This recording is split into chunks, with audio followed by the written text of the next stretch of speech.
কোরআন কি করবে জানেন? আপনার মানসিক চাপ নেওয়ার ক্ষমতা বৃদ্ধি করবে। কোরআনের এক একটা শব্দ আপনার মাথার সেলগুলোকে তরতাজা করে ফেলবে। আপনার মাথায় যেগুলো কার্বন জমা হচ্ছে এগুলো রিল্যাক্স করবে। তখন আপনি সারাদিন অনেক চাপ নিতে হবে, সারাদিন পরিবারের ঝামেলা আছে, পড়াশোনা আছে, অন্য চাপ আছে, মেন্টালি আপনি ডিপ্রেসড হবেন না, দেখবেন আপনার মাথাটা কুল থাকবে, ঠান্ডা থাকবে।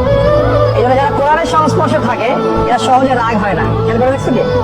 সহজে উত্তেজিত হয় না, সহজে হতাশ হয়ে যায় না, সহজে ডিপ্রেশনে ভোগে না। ওদের অনেক কিছু থেকে ওরা দূরে থাকে বিকজ অফ কোরআন।